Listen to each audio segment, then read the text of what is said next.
we'll get started. As people can log on, I'll just start with an introduction. First, I want to welcome everyone and thank you for coming to today's webinar.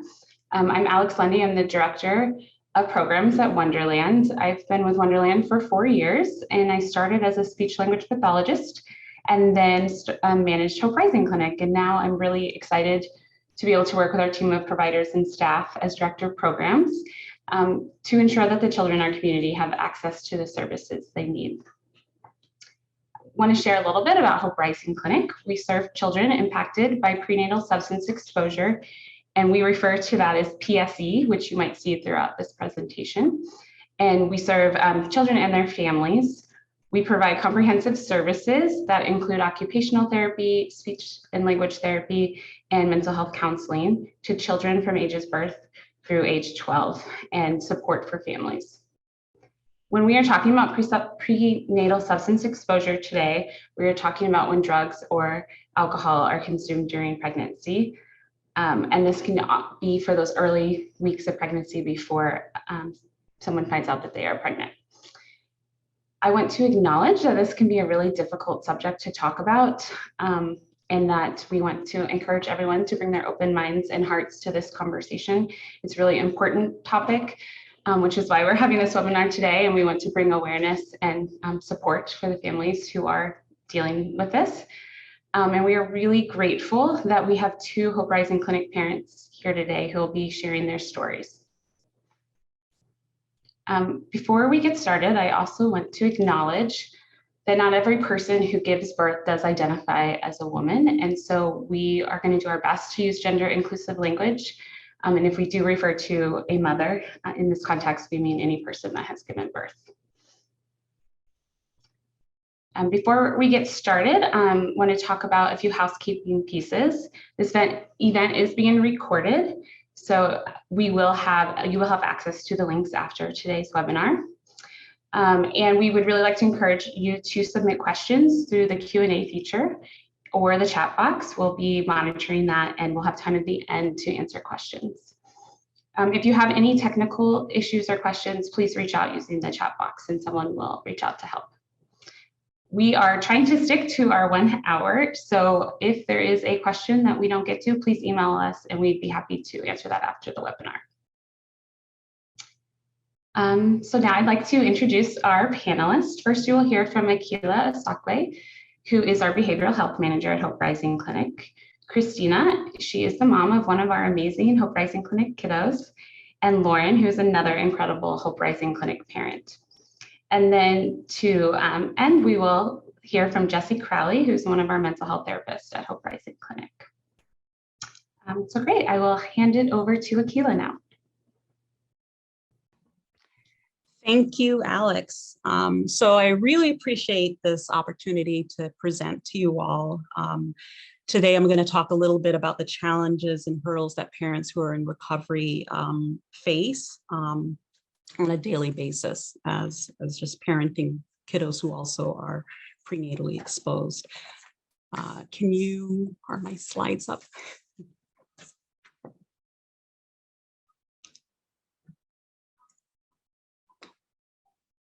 Okay, you can go to the next slide. So this is just a little bit of a definition of addiction and recovery, and I'll leave that for you to read. But what I really want to point out is that addiction is relative. Everyone goes through addiction differently and recovery differently. But I want also to point out that addiction is powerful and all-consuming. No one chooses to be addicted to a substance, but it's a slippery slope when you think about why someone gets addicted. There is an emotional component, and there's a physiological component, meaning that the body needs the drug. And so it's a slippery journey. Sorry, not a slippery journey, but it's a difficult journey from addiction into recovery. Many people sometimes become addicted due to trauma. If you're going through you have experienced complex trauma, then addiction to polysubstances becomes a very, it's a really close relationship, and it's difficult to break. And it's used typically to numb emotional pain and feel good. So the very difficult journey from addiction into recovery. And when someone is newly sober and in recovery, they now must process all those feelings that were numb, and navigate through, in addition, navigate through life with very limited help. Let's move to the next slide. Okay, so these are, just want to point out here some of the common stressors that parents in recovery face. So one of them is this, being a single parent. Child rearing is difficult in general. And then when you think about rearing children as a single parent with an addiction background, it becomes a lot more confounding. And then not having a significant other, to rely on when you're parenting is an absolute stressor. There are relationship conflicts. Sometimes parents have a significant other who's in active addiction. So thinking through that, or who's incarcerated or estranged. So there are just a number of things, a number of issues with relationships that happen. And then when you think about system involvement, most of our parents are system involved, and being involved with CPS can be a shaming and judging experience. And then having the legal system, there's just a lot of shame and just a lack of support there. And so then the lack of stable housing, that's explanatory. Housing in Washington state is expensive, and it just becomes more expensive when you don't have financial stability. If you have a legal background, how do you pay for a house or an apartment that's in the thousands? And then touching on to limited support. Having limited support makes everything daunting, even for parents who have a significant other. I've heard some of our parents are married, and even with that partner, it's difficult if they don't have a support system. So imagine how it is if you're a single parent. Then again, that emotional burden, the feelings of shame, being judged, being dismissed, belittled, all of the above. It's not easy. Okay, next slide. So I wanted to talk a little bit about children and what they, what it looks like when they are prenatally exposed. And again, just keeping in mind that no one sets out to become addicted. It's just keeping that in mind and having that compassionate lens. So some of the brain-based differences in children, number one, it's considered an invisible physical disability. And it, for obvious reasons, some children present neurotypically and it doesn't look like anything's wrong, but they do have a disability. When they're exposed to polysubstances, they have difficulty with their behavior and understanding how to maneuver through the world. And really where that impacts the bulleted areas, sensory processing, executive functioning, and social communication. So executive functioning is how children organize and regulate their behavior. Sensory processing is how sensitive children are to the environment and how they take in information, what they see, hear, touch, smell. And then social communication is how children understand to express themselves and communicate and maneuver in learning and social situations. And so those areas tend to be the most impacted. Next slide.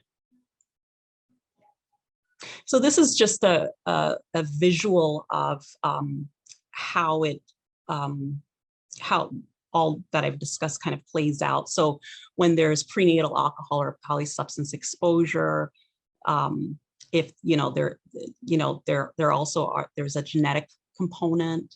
And then you have, if there is an adversity in the postnatal environment, and I will say in the womb as well, if the mother is going through a DV situation that impacts the child. So there are a lot of factors that impact brain development, including polysubstance. So there are deficits in elementary functions, deficit in complex functions, and that impacts just those areas of the academia, behavioral regulation, and just the ability to adapt. So next slide. So moving, speaking more on the challenging behaviors. So parenting a kiddo with prenatal exposure, the children are prone to big emotions, big outbursts. I call it the tick, tick, boom. Sometimes seems unprovoked. You ask them to do one little thing that they did fine the day before, and then they explode, and you're just like, I don't know what I did.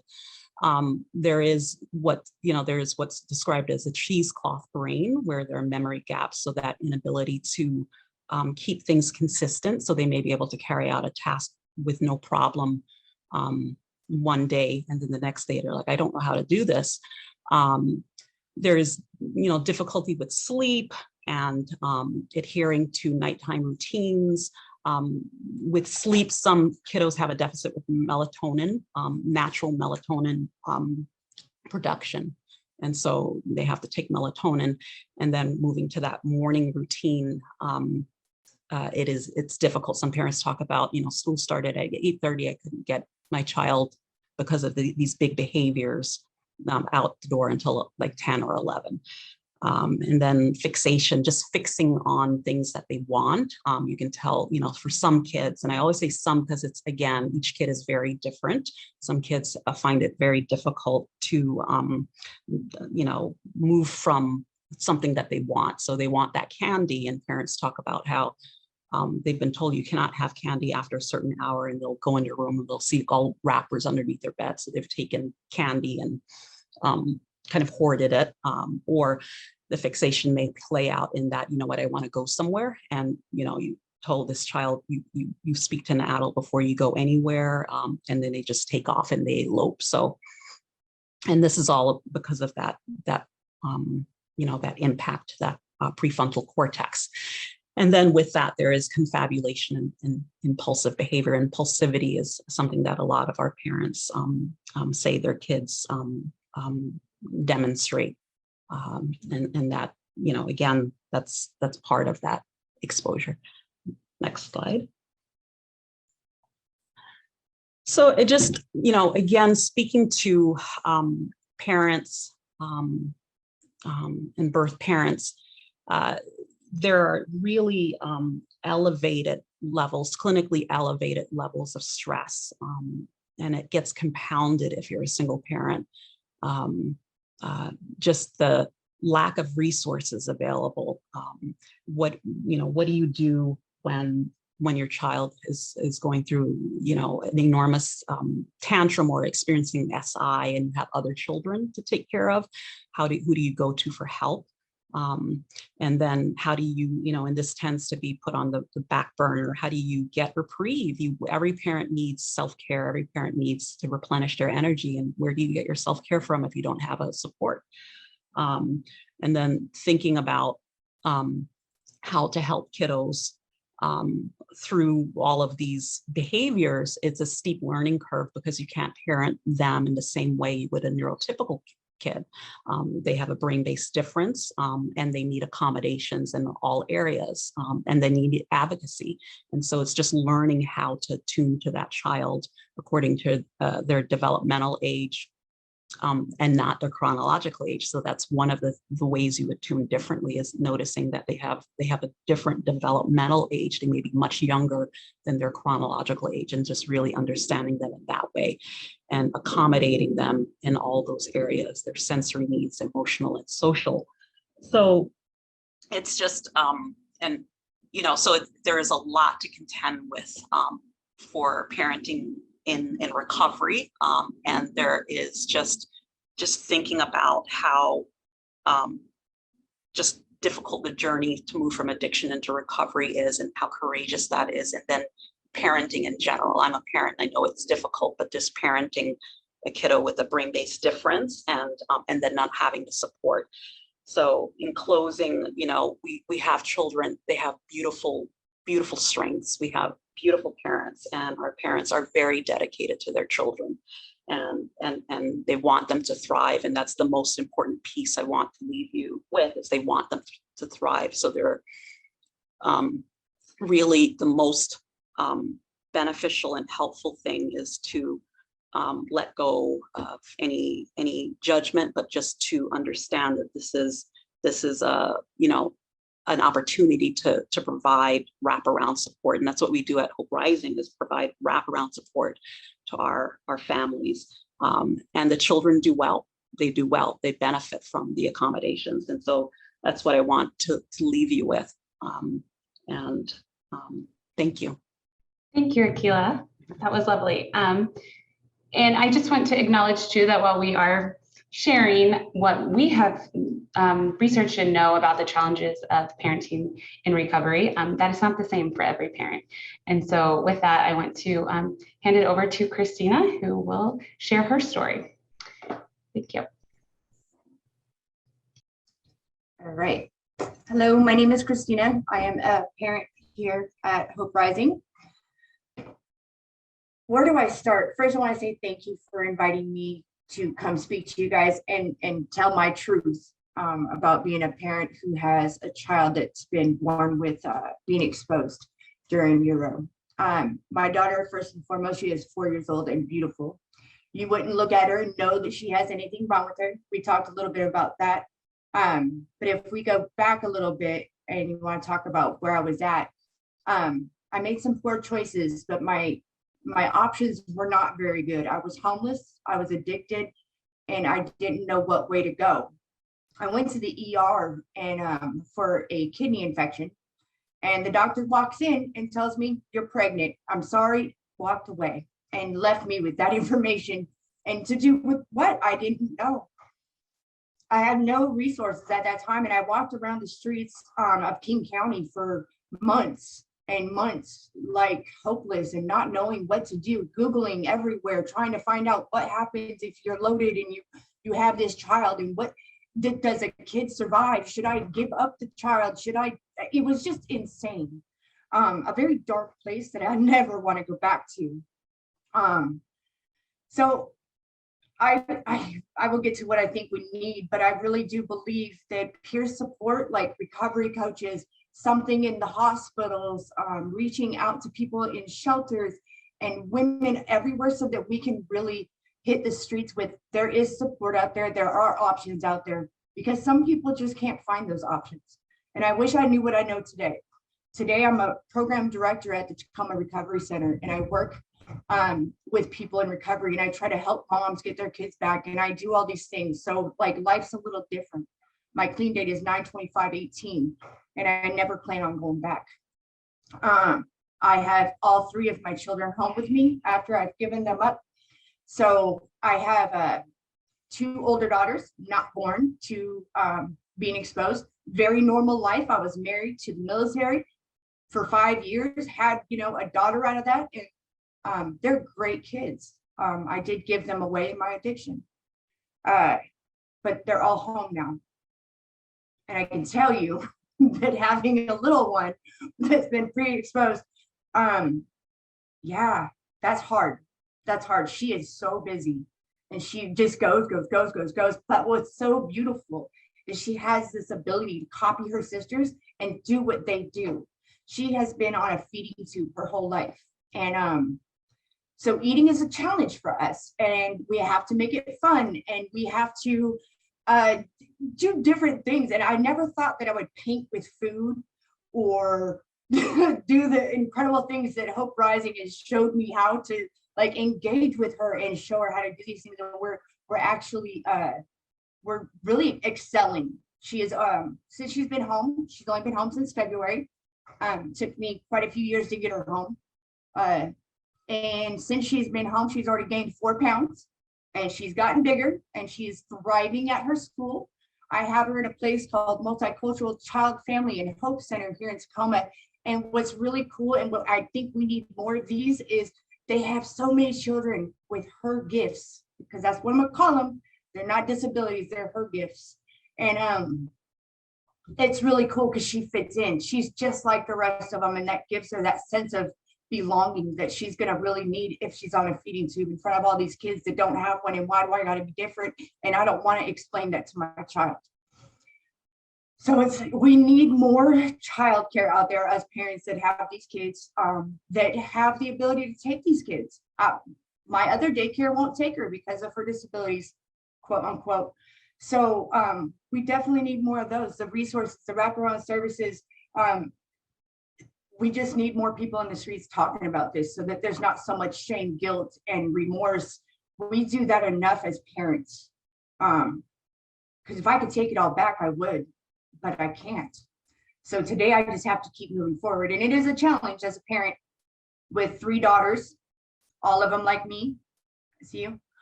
And so they're all really strong-willed and they're crazy and it's fun. And we get it done though. I pay all my bills on time. I make it to work. I help numerous people in my community and I do as much as I can to stay in recovery. I have to go to meetings. I take care of myself and I make sure that my kids are taken care of. And that's all I can do. And I just want to help more moms. And so if we can talk about it instead of judging and pointing fingers, like this was not a choice. I did not have one and you can't tell me I couldn't. Until you've been in my head, you don't know what I went through.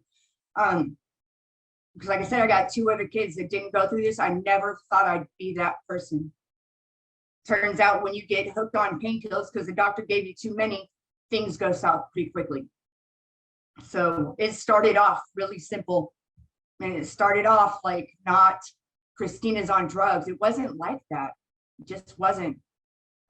It could happen to me, it can happen to a lot of people. So I'm glad that we're reaching out and making people aware. I think knowledge is power, and that's what we need to do. So thank you. I'm going to leave it there. Thank you, Christina. I really appreciate you sharing your story and being open with us. Now I'd like to pass it to Lauren for her to tell us her story. Okay, hi, thank you. So my name is Lauren, and I guess I'll just give you kind of a little bit of background about myself and how I am sitting here in this situation I am today. You know, I come from a really good family. Both of my parents are educated, right? They have their master's degrees. My dad graduated from UCLA Law. You know, I was raised upper middle class in Seattle. My parents ended up getting a divorce when I was in my teens, and that was pretty traumatic for me. So unfortunately, I ended up, you know, experimenting at a pretty early age with alcohol and drugs. Found myself, you know, with the harder stuff in my, you know, early 20s, and became addicted really quickly. So, you know, my drugs of choice are meth and heroin. And so I've been to inpatient treatment, I think 4 times, outpatient treatment. I literally couldn't even tell you how many times. I ended up, because of my addiction and the choices I made in my addiction, I have been to prison twice. So, and I'm educated myself. I have my undergraduate degree.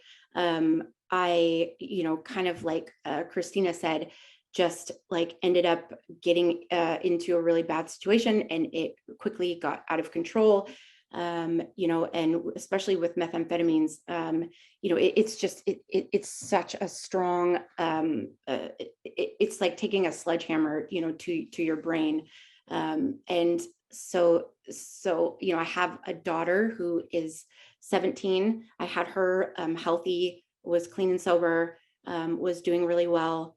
Ended up relapsing and losing custody of my daughter. I was on the run from the law. I had a felony warrant and was using meth and heroin. I ended up getting pregnant and didn't realize it. Finally, when I was arrested, I was taken to county jail, and they told me that I was pregnant. They put me on methadone. I was 3 months pregnant. They put me on methadone. And told me that it was totally safe, right? That, you know, that this is what I needed to do to save the baby. So I was on methadone for the remainder of my pregnancy, because I ended up having to do the rest of my sentence. I got out of prison when I was a month pregnant, or a month away from giving birth. So I was, about 8.5 months pregnant. And while I was incarcerated, they kept upping the dose of methadone. And again, just telling me that it was perfectly safe and that, that the baby, there wasn't going to be any problems, that if there were any withdrawals, that they would, he could be in the NICU and it would be totally fine. I didn't have any way of like researching any of that myself because I was incarcerated. So I just kind of blindly trusted what the doctor said. So moving forward, my son was born on methadone. He had to be in the NICU for a week. He had substantial withdrawal symptoms. He has always had really, really significant sleep problems, right? Like he's never been able to sleep well. Kind of like to Christina's point, like he's just like a little motor. Like I joke and say his spirit animal is a shark because he just is always moving, just constantly, like just in everything, right? And I knew I had to get ahead of this. So I, actively sought out services when he was 6 months old. We've been involved in services with Preston since he was 6 months, with Hope Rising and Wonderland. And, again, like Christina said, I can't even articulate how important it is to have these supports and how much we need them, because parenting a child that was, exposed is unbelievably challenging. I'm a single parent.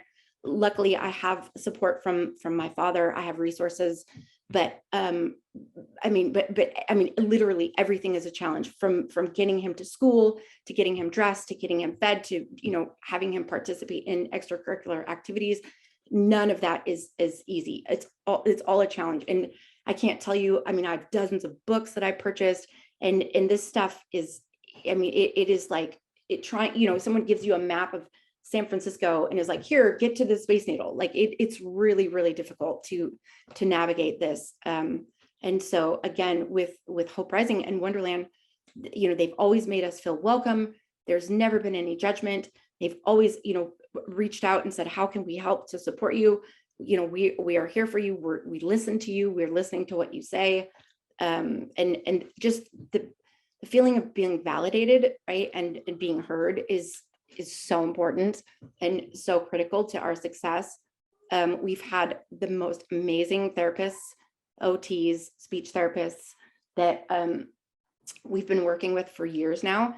And all of the hard work, all of the, weekly appointments and, having to drive and do the Zoom meetings, and literally imagine trying to have a Zoom meeting with a 2-year-old, right? Like it's like, I am like here following the computer, like here, Preston, here, let's eat. It's COVID was such a challenge. All of it is so difficult, but like I said, I don't know where we would be without these supports. Like I'm so grateful. And again, also to another one of Christina's points, I think that there are not enough schools out there available for kids with these challenges, because we struggle currently with the daycare he's at. He's at a developmental preschool, and it's just not really a good fit. And kind of looking at other places, like there really are none. There just are no options. There's very limited options. So, that's what I would like to see, is just more options to help support these kids with the different challenges and needs that they have. And then the last thing I'll say, just how important it is for me as being a recovering addict to have the support I need to be able to do the, outpatient treatment, because, if my cup isn't full, then I sure am not going to be able to take care of Preston. Right. So, all of these components are just just critical to our success. And I could go on forever and ever, but I will stop. So thank you so much. Thank you, Lauren. Really appreciate you taking the time today to share with us. I just want to kind of touch on a little bit of what Lauren and Christina were talking about too, and what Akila did, that some of these challenges we're talking about sound like challenges that many kids have who weren't prenatally exposed, but I really want to talk about these severity of it and how hard it is. It's at a higher level of challenge and need, and to the point where we're talking about childcare. But as kids get older in the school, there are many schools that aren't equipped or have the training to support the kids, and parents have to be on call to go pick their kids up if something happens at school. And that makes it hard for some parents to work and to go to treatment and to do all the things they need to do. And so I just want to put that out there so we recognize how intense these challenges can be and how needed these supports are. With that, I'd like to hand it over to Jessie to share a little bit more. Thanks, Alex. So I am a mental health therapist at Hope Rising Clinic. Claire, if you want to share my slides. Thank you. So today I'm going to be talking about some of the supports that are helpful when parents are in recovery. So we just heard two really beautiful stories about that, and I'm just going to be talking about my experience as an employee in the mental health field. It's not going to be fully comprehensive since we only have a short amount of time, but I wanted to give an overview of some research on this topic, and then also just talk briefly about my own experience working with parents in recovery, both at the Hope Rising Clinic and at a residential substance use facility. So first, I'm just going to briefly touch on some of the research that shows that including parenting in recovery programs is an integral part of being in recovery from addiction. There is research that shows a demonstrated need for parenting education for people in recovery, as well as statistics that tell us that 59 to 70% of women in recovery have children. So clearly a majority of this population will hopefully be parenting children while in recovery. So it makes sense to help parents be as prepared as possible to parent children who may have experienced some sort of developmental disability, trauma, or neglect, like Akila touched on earlier. In further support of that idea, inclusion of parenting interventions in substance use treatment increased positive outcomes. Specifically that afterwards, after treatment, there was less parental stress and neglect, more consistency in recovery, and improvements in mental health. Sadly, even with this evidence, only 43% of 150 substance use programs that were surveyed across the US had parenting classes, with only a few of those reporting any structured curriculum. All of that taken together shows us that while parenting is going to be a part of life for people in recovery, and avoiding this piece of life does not set people in recovery up for success once they leave treatment, there is still a lack of options and support in this area. Next slide, please. So moving from research statistics to my own personal experience, I was lucky enough to work at a treatment facility in Salt Lake City, Utah, that focused not only on recovery, but also specialized in facilitating reunification between parents and children while they were in residential substance treatment. This experience was specific to mothers, although there was another facility in the area that also included fathers. The treatment facility included a parenting group curriculum, therapeutic child care during treatment hours, which also removes barriers from treatment, and child and family therapy. This facility had a constant wait list because this experience was in such high demand. And many of the women that I worked with expressed that addressing their emotions around their children and being in recovery, as well as how their addiction had affected their children, was both one of the hardest things they had ever done, and also something that helped them stay committed and engaged in the recovery process. Taking accountability for their actions while in their addiction, while continuing to move forward and try and do better, allowed them to address triggers around their children that otherwise might have stayed hidden or might have only showed themselves when they reunified after residential treatment was over. I was also able to participate in the reunification process at this site from the first few visits after being in treatment to custody being restored. And there's no doubt in my mind that the emotional work that these women did to be able to be there for their children emotionally and physically as their children worked through their experiences was some of the hardest and the most rewarding work that I've ever seen and been witness to. One particular story stands out in my mind, working with a mother and a daughter who had been separated and reunified multiple times. The mother created a picture book where she wrote out her daughter's life story in a way that her daughter could understand. While the ending was so far a happy one, with the mother working through treatment and staying with her child and getting custody restored, some of the things that her child had experienced were very difficult for both the mother and the daughter to face. However, because she knew that it was important for her child and important for her own mental health, she was able to put those experiences down on paper and create this story for her child, so that her child would be able to process what they had been through and where they were now. Next slide, please. So the other piece to this puzzle, in my current place of work, that we see at the Hope Rising Clinic and in early support services, is that some of these children also have developmental delays due to prenatal use, which means they might present with more disruptive or stressful behaviors than neurotypical children. So not only do we need to provide parenting support for people parenting in recovery, we also need to provide specific help so that these parents and children can access supports that will be tailored to their needs, with providers who are aware of how a child with prenatal substance exposure can present and what will help that child reach their fullest potential. The Hope Rising Clinic provides evidence-based interventions for children with FASD within the domains of mental health, occupational therapy, and speech language therapy, so that those providers can work together, as well as caregiver mental health support and support groups, which are hopefully getting more specific to the needs of parents. I'm planning on starting a group in June that focuses specifically on the needs of parents in recovery, as well as connecting these parents to peer support, since, as you've heard, that's an important part of being in recovery. So I think to conclude, I just want to acknowledge the hard work and effort that goes into being a parent who is in active recovery. It's not easy, but the joy and the connection that I've seen created between parents and children show that it is necessary. And with these supports, we can hopefully continue to help facilitate that. And then if you just go to the next slide, it just has my references. Yeah, it's great. That's it. Great, thank you, Jessie. Now we will move on to questions, and I have some that we'll go through, but please feel free to keep adding them in the chat or in the Q&A. First one is pretty easy, so I'll answer this one. Is what is Hope Rising Clinic service area? We are located, our clinic is located in Bothell. We also have some availability for visits at our office in Shoreline as well. We don't really have a geographic area that we put limits on. We serve families throughout the state.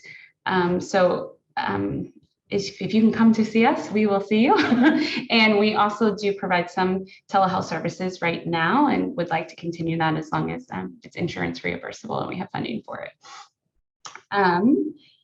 For the parents, I have a question for Lauren and Christina. When did you realize that your child had prenatal substance exposure, and how did you connect to the services? I don't know which one of you wants to take it first.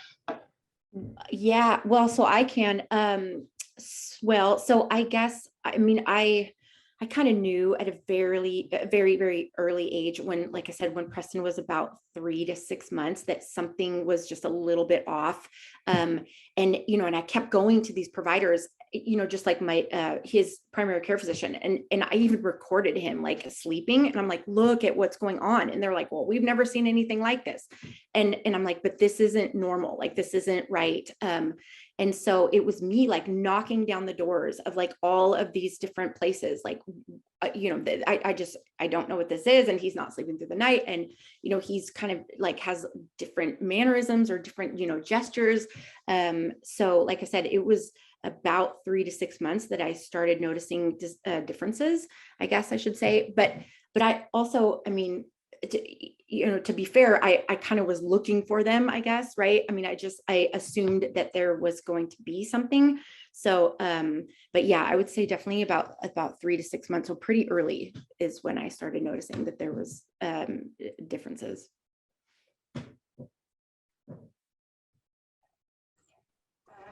So I didn't have custody of my daughter, but when I gave birth to her, we both almost died. The placenta became torn, and we both almost didn't make it out of that situation. So we knew right away there was something wrong. They told me she might not make it through the night.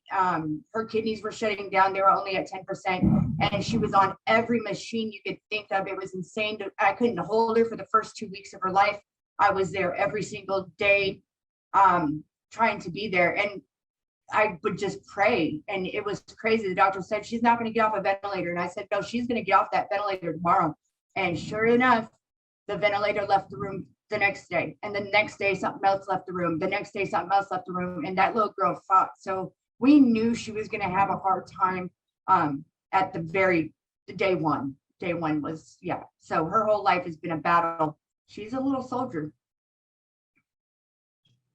Thank you. I also kind of want to share to that too, that, the research supports early support and intervention at an early age. And in the state of Washington, if there's been prenatal substance exposure, they're automatically eligible for those early supports. So for anyone out there, I just want to put that out there and let you know that parents could reach out to an early support program and self-refer if they're having trouble getting connected. Next question, this one is for the Hope Rising Clinic staff. How can parents tell if there is a potential prenatal substance exposure? Are there common signs or indications? Keela or Jesse, do you want to field this one? I think when, at least again, we work very closely with parents, but when there is, especially with some parents who have fostered a number of children, there's a difference between how their neurotypical children behave versus a kiddo with prenatal exposure. Just the memory gaps is one of them, the big behaviors.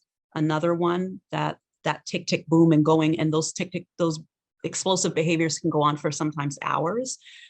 Some of our parents, one parent said she had to let the neighbors know just because her daughter would go into these raging, screaming tantrums that you could hear down the street.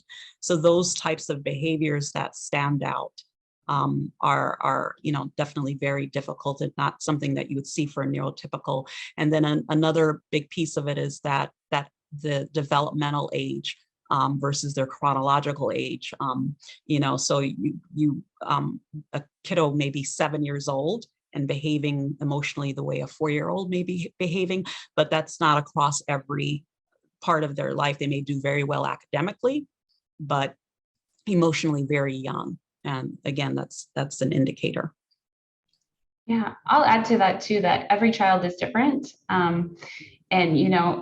Where the exposure happened in development prenatally can impact that. And so a lot of times in the early years, maybe kids are doing okay. And once they are in school and the demands of school get harder, where those executive functioning skills are needed, that's where we start seeing gaps, and that's where challenges can happen. So not all kids have those big outburst challenging behaviors. They may have trouble with short-term memory and they can't remember what they're learning, or maybe they have really concrete literal language and they don't understand the abstract, and that's where you can start seeing discrepancies and challenges in learning as well.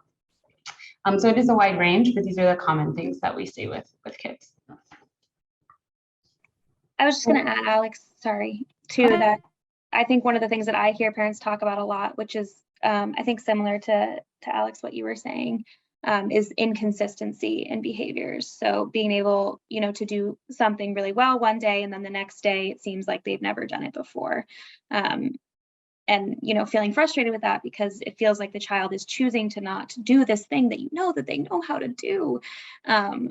But in reality, there's just inconsistency in the way that their brain works, and there's a brain injury there. So I think that's also something that I hear parents talk about a lot, is there's inconsistency.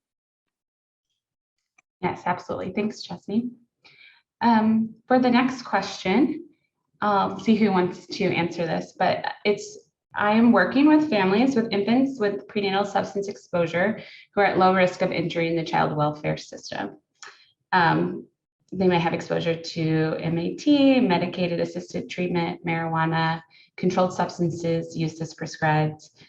I'm looking for any insights into what kind of support these families want.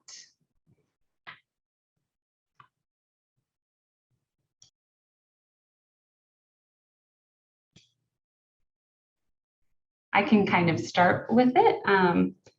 I'm not sure what kind of supports the families may want. I think it's looking for education on what to look out for and what challenges the kiddo may have. With prenatal substance exposure, we can never guarantee that the exposure alone is what caused a challenge or delay, but we know what are common challenges. And so I think a lot of families are looking for education around what to look out for and how to best support. And we know that there is a risk for harm of other exposures that maybe don't have the same impact as alcohol. But so we want to kind of do preventative measures so that we're supporting them in case those things happen. So that would be my guess of supports would be education. And then if there are developmental delays, the support for that, whatever therapy is needed. Akila or Jesse, do you want to add anything to that? I just was going to add that it might be helpful to just open up some space for like grief, the feelings of grief, just because, you know, they're still going to love their child, I'm sure, but there might be some expectations that are going to be changed because of that exposure. And so just opening up some space in those moments to have awareness that that feeling might be there and that it's okay. It doesn't mean they love their child any less. It's just, it's a part of the process. So that was my thought about it. Thanks, Jesse. I think too, people are always looking for recommendations of what services. So maybe an evaluation with us, and then we can help guide them towards what resources we think would be helpful based on their kids' needs. And then next question, how can people without health insurance access the programs and are services provided in other languages? We, at Hope Rising Clinic, we do accept Medicaid, and many of the children that we serve are on state insurance, even if parents are not.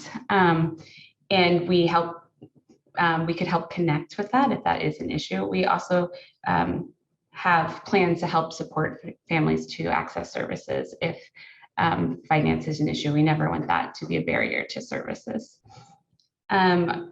We have some staff members who can provide services in other languages, but if a family was in need of an interpreter as part of the services, we would help get access to that. Next question for Lauren and Christina. First, just want to thank you so much for sharing your stories, and would just like to know more about what kinds of supports and services you wanted or needed during your pregnancy, and who would you have felt most comfortable talking to about these services? I can start real quick because I didn't have any services, and every time I Googled what happens if you're pregnant with a child and you do methamphetamines, like every time I Googled it, it said low birth weight, and I was like, well, and this might sound horrible, but I was like, that's not that bad. I mean, you can smoke cigarettes and have low birth weight. I had no idea, and I'm so far gone because I'm under the influence of some heavy narcotics that I couldn't. There was like, I was misfiring in my brain, right? I would have listened to, I would say somebody like me. I would have listened to peer support if, like I said before in my share, like if a recovery coach who has walked in my shoes would have came in that hospital room and said, hey, did you know that Swedish will get you off the, detox you safely or anything? I had no idea where anything was. And I don't hear about it still to this day, like a place where you can go when you're pregnant, find out and go get detoxed and or put on the MAT program or something to that effect. I didn't even know I could get housed. I was homeless literally my entire pregnancy. I slept on benches. So anything, there's nothing out there that says, here we are. Like if you're homeless, how do you see the TV commercial? How do you access these things? That's why I said hospitals need to have peer support or posters, people talking to other people. It's just, I don't even know. Maybe I'm not on point with that, but yeah, I'm gonna stop. Let Lauren answer. Well, I guess I kind of need to a little bit of clarification on the question, right? Because so we're talking specifically about services while I was pregnant. Because my situation is a little unique, I think, because like I said, I was incarcerated. So, I mean, there was literally nothing available, absolutely nothing, zero. And when you're in prison, it's not like you can get on the internet or do, you know, I mean, like it, so, it was, I was able to see the doctor that was provided through the prison, and they had continued my methadone treatment, and that was it, right? I saw somebody, I think I did have, oh God, I think I saw one person that did an ultrasound, and they had to take me like in shackles, you know what I mean, to this place. So like I said, my situation was kind of unique. But yeah, so, but I guess like kind of to Christina's point, like had I been, you know, in the NICU with my son, and they were like, you know, here is what you do next, right? Like, here is what to expect. Here's what to look for. Here's, you know, all of these things. I mean, there's not a space for people like us, you know? And so that's kind of the issue, is there's just not a space for us. So yeah, sorry if that was a little confabulated. So. Oh, that was great. Thank you. Can I just add, like, that part that she was just talking about is so true. When I was every day at the NICU unit, you know, those nurses were so kind and so nice to me, but I could feel the judgment, and nobody really addressed it because we didn't want to talk about it. Let's not talk about the big elephant in the room. Like, they don't know I'm getting loaded to this day, right? They knew. I smelled like campfire from being outside, and like they knew, but nobody wants to talk about it. It's very uncomfortable. So let's normalize the conversation. Let's make it okay to talk about, take this shame away. Say, baby, I feel you. I'm sorry you went through that. What can I do to help? Not, we don't want to talk about what you did. So, yeah. Yeah, and I see the comment about the Swedish detox, and I remember hearing about that. You know, again, I didn't have access to it because I was incarcerated, but I do remember hearing about the Swedish detox. But another thing, you know, Christina was saying, like, you know, when people are actively using, right, and it's like the ability to show up for an appointment and, you know, do these things are so difficult, right? They're so difficult. So if somebody's like, here, you know, you got to go to this place at this certain time, it's like that's not really even likely to happen, you know? But yeah, but again, like I probably would have been in the same situation as Christina had I not been arrested. So, you know, I was very fortunate, and I am very grateful that I was arrested and was able to be put on methadone and for the remainder of my pregnancy. But yeah, you know, when you're in active addiction, it's really hard to function and to do things and follow through. So. Great, thank you. Here's a question about Hope Rising Clinic, asking if there's any criteria for families and children participating in Hope Rising Clinic, the child's age, or recovery plan being placed for the birthing parent. Our criteria for Hope Rising Clinic is suspected or concerned or confirmed prenatal substance exposure. So if not every child is with the birth parent who can give that information. So if a caregiver does have suspicion, we will see them at Hope Rising Clinic. We do serve kids from ages birth through age 12. At 13, they transition out, and we connect them with other services and supports. At that time, most of our kids birth to 3 do access early support or early intervention services. So we tend to get them around 3, but we do provide support for those younger kiddos too. Let's see, and we don't require a recovery plan being in place for the birthing parents. That might be a conversation we would have to help support them and get them connected with treatment services. Okay, looking at next questions. The next question is, how is Hope Rising Clinic different from other services? With this, I want to acknowledge that most of the services out there are thinking about that withdrawal period at birth, when it's specific to prenatal substance exposure. And how we are different is we really focus on taking the lens of prenatal substance exposure and the challenges and providing individualized supports for those children as they get older. There's a lot of supports out there for babies, and sometimes people forget or are not aware of those challenges that can occur later in life. And that's where we really specialize. And we also have evidence-based programs that have been specifically tested for this population who have prenatal substance exposure, which is unique to other places. So we have about 3 minutes remaining. So we have time for one more question. Sorry, I'm seeing it as it comes up. And the question is, what is the referral process like for Hope Rising Clinic? At this time, we will take referrals from another provider or from a parent. They can self-refer, caseworkers refer sometimes. Anyone can refer a kiddo. You can either call the Hope Rising Clinic number and speak with our intake coordinator, as well as we have a link on our website for referrals that a provider could make or a parent could make. And then through that, the intake coordinator reaches out and we schedule an initial meeting to talk about the family needs and get connected with services.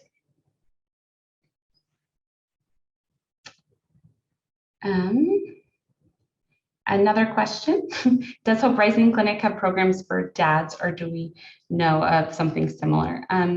We don't have a specific program for dads. We do have support groups when we offer them in services that we would welcome dads to participate in. I do know of the Washington State Fathers Network, which we would be happy to connect dads with. That is a network specific for fathers with kiddos with developmental delays and disabilities. It's not specific to this population, but there's always, Hope Rising Clinic is great in that if there is a need and families are asking for it, we would offer some sort of support that was specific for dads. With that, I think we will end there with questions. I want to thank everyone for coming and listening today, and really want to thank Lauren and Christina for opening up your hearts and sharing your stories with us. It's really moving, and it really helps move us forward in taking away the shame and the fear about talking about prenatal substance exposure. So thank you very much.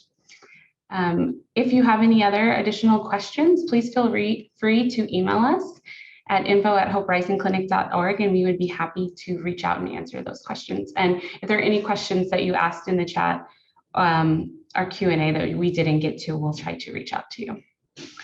But just want to thank everyone and have a lovely rest of your day.